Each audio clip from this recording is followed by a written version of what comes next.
Nietzsche, New Psychology, The Experimental Mind, Beyond Morality, and the Power of Perspective, Part 1. Nietzsche's New Psychology was not just a critique of the old ways of understanding the mind, but a radical redefinition of what psychology itself should be. Unlike the emerging academic psychology of his time, which was obsessed with categorization and rationalistic systems, Nietzsche saw psychology as the queen of sciences, not an abstract study of the mind in isolation, but an experimental and embodied exploration of human existence itself. His psychology rejected rigid moral frameworks, preferring refined immorality, beyond good and evil, I, 23, meaning a departure from the herd morality that had shackled human thinking for centuries. Instead of treating the mind as something that could be neatly labeled and controlled, Nietzsche's psychology was grounded in pragmatism, experimentalism, and perspectivism. Let's break these ideas down. 1. Pragmatism. Psychology as a tool for action. It is always misfortune when a man is induced to strive after something which he cannot proceed towards through a practical activity. Wilhelm Meister, quoted in Untimely Meditations, Schopenhauer as Educator 5, for Nietzsche, knowledge meant nothing if it did not serve life. Unlike academic theorists who endlessly debated ideas without testing them, Nietzsche insisted that ideas must have real-world implications. Psychology was not about producing abstract concepts, but transforming the individual's way of living. Every psychological insight must translate into action. Otherwise, it was just another useless, metaphysical speculation. Example: imagine someone struggling with self-doubt. Modern psychology might classify this as an issue of low self-esteem and prescribe cognitive exercises. But Nietzsche would ask, what does this self-doubt reveal? How can it be used?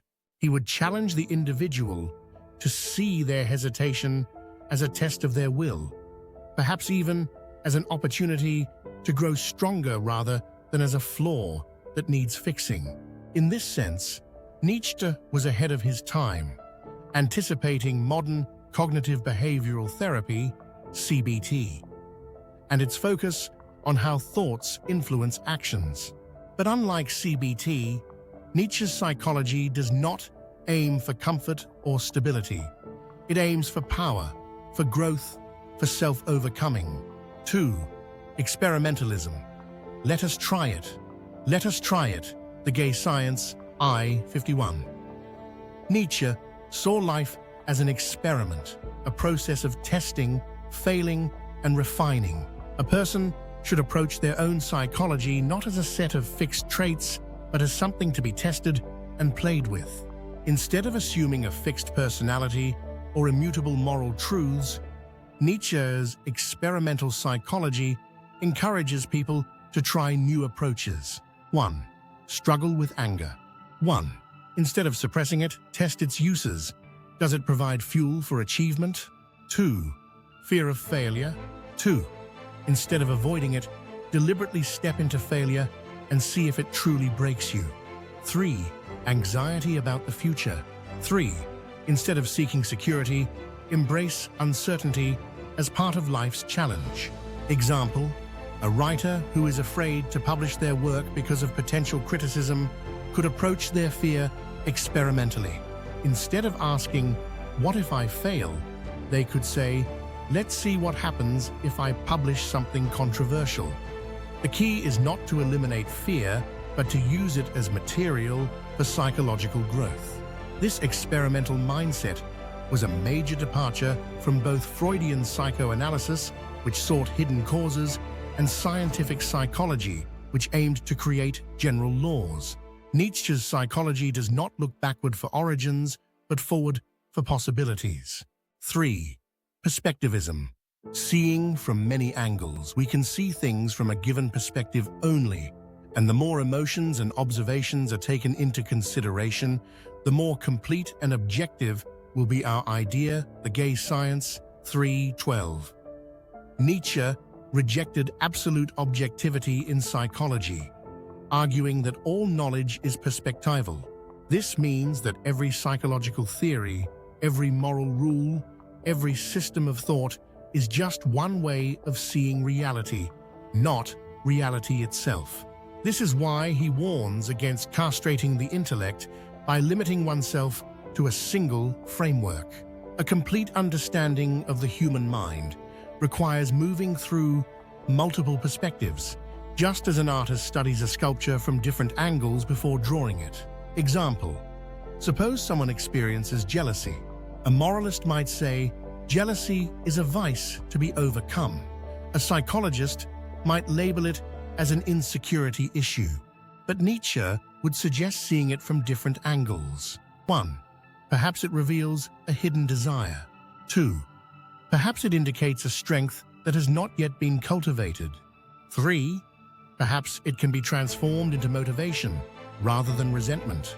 This perspective-based approach is crucial in therapy and self-reflection. Instead of accepting a single diagnosis, one must actively reinterpret their own experiences. 4. Individualism over generalization. Every soul is a world of its own. For every soul, every other soul is an afterworld. Thus spoke Zarathustra, the convalescent. 2. Nietzsche strongly opposed generalized psychology, the idea that people can be studied as a collective rather than as unique individuals. He believed every person has a singular psychological landscape, and thus there can be no universal psychological law that applies to all. This is where Nietzsche diverges from modern psychology, which often tries to fit people into categories: extrovert, introvert, neurotic, stable, etc. Instead of looking for laws of human behavior, Nietzsche looked at individual cases. Example: modern psychology might classify someone as having depression based on symptoms. Nietzsche would not deny the reality of their suffering, but would challenge them. 1. Is this sadness pointing towards something meaningful? 2. Could it be the birth pangs of transformation? 3. Could it be an opportunity to reinvent oneself rather than a problem to cure? Instead of treating psychological suffering as something to be eliminated, Nietzsche sees it as raw material for growth. 5. The new psychology as the queen of sciences. Psychology shall once more be recognized as the queen of the sciences, for whose service and equipment the other sciences exist. For psychology is once more the path to the fundamental problems. Beyond good and evil, I, 23. For Nietzsche, psychology was not a subfield of philosophy. It was the foundation of all knowledge. Why? Because before we can understand the world, we must understand how we interpret it. Example: many philosophical debates, free will versus determinism, morality versus relativism, are based on unexamined psychological assumptions. Nietzsche flips the question. 1. Instead of asking, is free will real, he asks, what psychological need drives us to believe in free will? 2. Instead of asking, is morality objective, he asks, what psychological function does morality serve in human societies? This is why Nietzsche saw psychology as more important than philosophy. It asks why we believe what we believe. Conclusion: the overturner of psychology. Nietzsche was not a psychologist in the modern sense, but his ideas overturned traditional psychology in a way that still resonates today. His psychology is: 1. Pragmatic. It must lead to action. 2. Experimental. Life is a test of psychological strength. 3. Perspectival. There are no absolute truths, only viewpoints.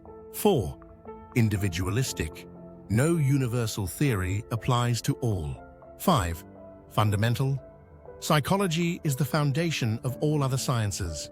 His radical approach forces us to see ourselves not as fixed beings, but as evolving projects.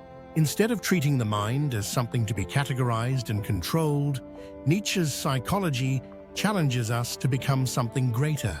And perhaps that is his greatest lesson. We are experiments. Let us also want to be them. The Gay Science 2:110.